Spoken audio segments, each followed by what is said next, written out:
Então, nesse vídeo a gente vai estar cobrindo um teorema interessante sobre um bound no tempo necessário para executar tarefas em paralelo. Então, a gente vai estar considerando um cenário em que a gente tem processadores que vão sendo alocados e desalocados para alocar tarefas, para resolver tarefas. Tem tarefas sendo alocadas para processadores e tem um outro nível que intermediário, que vão ser tarefas alocadas para threads e threads alocadas para processadores. Okay? E esse número de processadores vai variar com o tempo, a disponibilidade deles.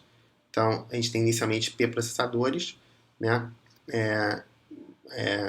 Mas a computação serial pode pegar um processador, então que faz com que sobrem P-1 processadores. Então pode esperar por uma I/O, aí um processador volta a estar disponível. Essa disponibilidade de processadores pode variar com o tempo. Okay?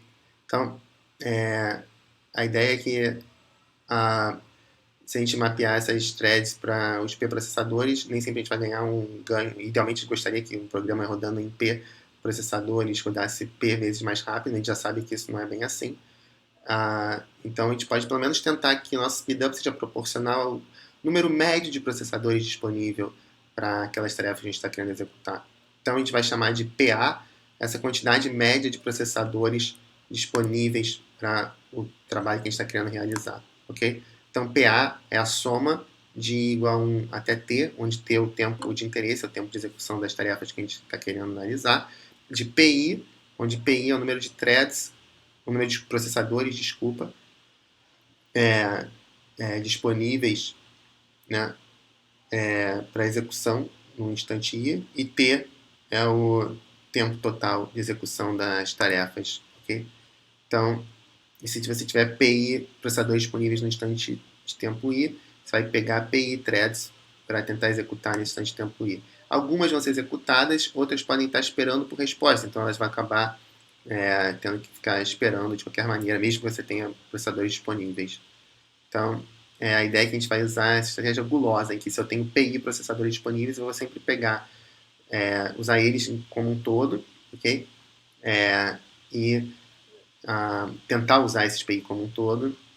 Alguns podem ficar ociosos, mas o fato é que qualquer política de escalonamento que seja ótima é grid. Ou seja, não tem motivo para você não usar processadores que estejam disponíveis. Né? Você pode até argumentar por contradição. Por que o guloso é ótimo? Suponha que você tivesse uma solução que fosse ótima e que não fosse gulosa. Você desperdiçaria processadores. Colocar processador nunca pode piorar o problema. Mas a recíproca não é verdadeira. Ou seja, nem toda solução greedy é uma solução ótima. Por quê? Se você tem um determinado instante de tempo que você tem PI processadores disponíveis, você tem que tomar uma decisão sobre qual tarefa, dentre as que estão disponíveis para serem executadas, você vai executar. Dependendo dessa decisão, você pode acabar levando mais tempo ou menos para terminar o trabalho como um todo. Né? Então, nem todo escalonamento greedy vai ser ótimo. Okay? Então, a gente vai estar olhando para um escalonamento greedy qualquer.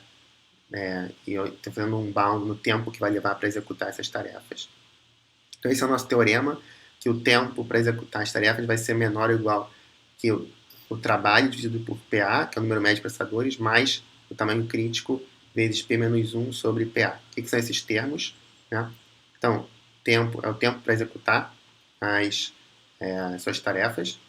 Vai ser menor ou igual que T1 sobre PA, essa quantidade, essa razão é uma razão muito importante, né, que me diz que se eu em todos os passos conseguisse alocar exatamente PA processadores para resolver minhas tarefas, então, no final das contas, eu teria T1 sobre PA passos até resolver tudo. Okay?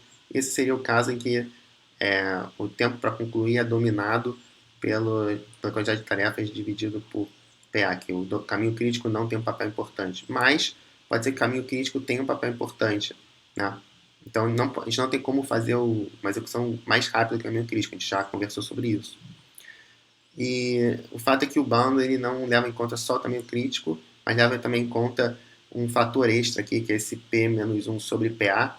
Se PA for igual a P o tempo todo, né? Ou seja, se o número médio de processadores que estiver disponível for igual ao número de processadores do sistema, você repara que esse termo aqui é praticamente igual a 1, né? Mas se não for, a gente vê que esse termo vai ser maior quanto bom, quanto maior for, ou seja, vai ser, quanto maior for o PA, menor vai ser esse termo e melhor vai ser para o nosso bound. Né? Ou seja, quanto mais processadores disponíveis a gente tiver na média, melhor. Bom, então, ao invés de a gente mostrar um bound sobre T, a gente vai mostrar um bound sobre essa soma dos PIs. Por que a gente pode fazer isso? A gente sabe que PA é igual a 1 sobre T vezes a soma dos PIs. Então a gente pode passar o T para um lado, o PA para o outro. T é igual a 1 sobre PA vezes a soma dos PIs. Então a gente vai fazer um bound na soma dos PIs, que vai automaticamente gerar um bound em T. Okay? Como é que a gente vai fazer esse bound? A gente vai considerar que cada pedacinho de trabalho é como se fosse uma bolinha. Né? Essa bolinha vai poder ser uma bola azul ou uma bola vermelha. Né? Então, a cada vez que a gente dá um passo na nossa execução, a gente vai ter PI bolinhas disponíveis. Então, no 10º passo, a gente vai ter PI bolinhas disponíveis. Algumas delas vão ser azuis e algumas vermelhas. Ao final do último passo, a gente vai ter executado todo o nosso trabalho, que vão ser todas as nossas bolas azuis, mas vai ter gasto alguma dessas bolinhas à toa, por conta das dependências. E essas vão ser as bolinhas que a gente vai chamar de vermelhas. Então, as bolinhas azuis vão ser relacionadas a processadores que encontraram trabalho para fazer, trabalho útil, e as vermelhas vão ser relacionadas a processadores que ficaram ociosos. Ok? E a pergunta é se a gente tem como colocar um bound no número de bolinhas que a gente tem que jogar nessas urnas para garantir que todo o trabalho vai ser executado. Então, como é que vai ser esse nosso bound? Né? Em primeiro lugar, a gente sabe que no balde azul a gente vai acabar tendo T1 bolinhas. Não tem dúvida. A quantidade de trabalho para ser feito é T1. Então, cada trabalho corresponde a uma bolinha azul. Então, preciso de que a soma dos tokens, das bolinhas na quantidade de trabalho realizado seja igual a T1. A pergunta é, e as bolinhas vermelhas? Quantas bolinhas vermelhas no máximo eu vou acabar jogando aí? A gente vai mostrar que esse número de bolinhas vermelhas é no máximo igual a T infinito P-1. Como é que a gente vai mostrar isso? Né? Então, a gente vai mostrar agora, a gente vai considerar os passos ociosos. O que significa um passo ocioso? Significa um passo em que pelo menos uma bolinha vermelha foi jogada naquela urna das bolas vermelhas. Então, é importante enfatizar aqui que daqui para frente, na análise para concluir esse teorema, a gente vai considerar de novo só os casos de passos em que você tem pelo menos um processador ocioso, ok? Então, esses são os únicos instantes em que você coloca bolinhas vermelhas naquela urna das bolas vermelhas. Então, o que vai acontecer, né? A cada passo desses passos ociosos, no pior dos casos, o que a gente vai colocar? A gente vai colocar P-1 bolinhas na cesta das bolas vermelhas. Por quê? Né? Porque pelo menos uma tarefa vai estar sempre pronta para ser executada. Né? Então vai ter pelo menos uma que vai poder seguir em frente, porque não tem deadlock, então pelo menos uma vai poder ser executada. Então, o número de bolinhas vermelhas vai ser a cada passo, no pior caso, P-1 bolinhas.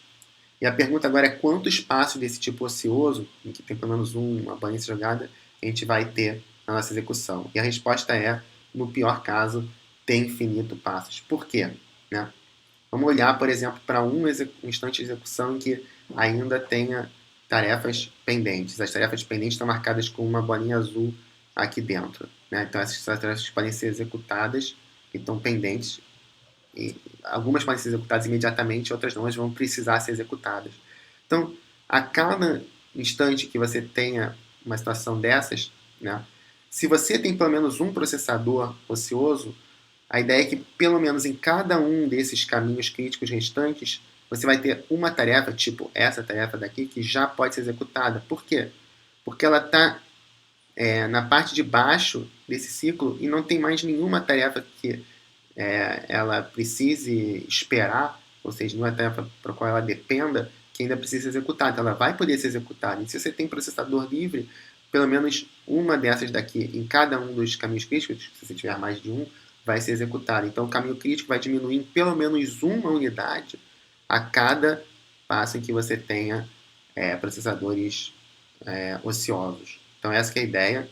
Então, Esse é o longest path, o caminho mais longo nesse instante, né, da execução. E esse é o último nó pronto para ser executado. Então, lembrando que aqui a gente está tirando uma foto do sistema em um determinado instante em que algumas tarefas já foram executadas e outras não. E a gente quer saber, então, o que já pode... qual a próxima tarefa que pode ser executada? Sempre vai ter pelo menos uma, esse é o argumento, vai ter pelo menos uma dessas tarefas que vai poder ser executada em cada um dos caminhos críticos. Então, o caminho crítico diminui em pelo menos um a cada passo, né? Então, se o caminho crítico inicial é tamanho t infinito, você vai ter no máximo t infinito idle steps, t infinito passos em que tenha processadores idle até você completar a sua execução. Então, contando o número total de tokens, a gente conclui que o número de idle steps no máximo tem infinito, em cada um você joga no máximo p-1 bolinhas. Então, a soma total de buckets, de bolinhas nos buckets é t1 mais t infinito p-1.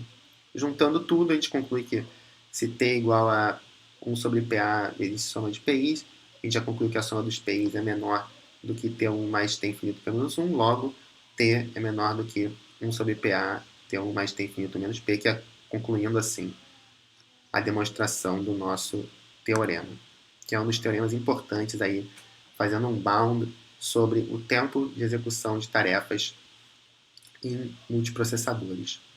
Cabe aqui uma reflexão sobre a relação entre isso e a lei de Amdahl. A lei de Amdahl foi bem geral, aqui é uma especialização para o caso em que a gente tem informações extras sobre o problema. E uma observação extra é que esse bound, embora possa parecer frouxo, na verdade ele é, no pior caso, 2 vezes, está uma distância de 2 vezes do ótimo, ou seja, o ótimo vai ser no melhor dos mundos, 2 vezes, metade desse bound, que a gente conseguiu o tempo para executar as tarefas, e você achar esse ótimo é um problema difícil, é IP completo, né? Então, na prática, esse bound que a gente derivou aqui pode ser bem útil para ter algum insight sobre o tempo que vai levar para você executar certas tarefas em multiprocessadores. Como é que você poderia fazer isso? Você sabe o seu trabalho associado àquelas tarefas, você tem alguma noção do número médio de processadores que você vai ter disponível, né? Você tem alguma noção do tamanho crítico, e com isso você pode calcular o tempo que vai levar para se executar, e você pode ter alguma noção, por exemplo, se você aumentar o número de processadores, se você diminuir o número de processadores disponíveis, né? Como que isso vai afetar o tempo que vai levar para essas tarefas serem executadas. Ok? Então, com isso, a gente conclui mais uma parte desse capítulo e no próximo vídeo a gente vai estar cobrindo alguns outros aspectos adicionais relacionados à distribuição de trabalho.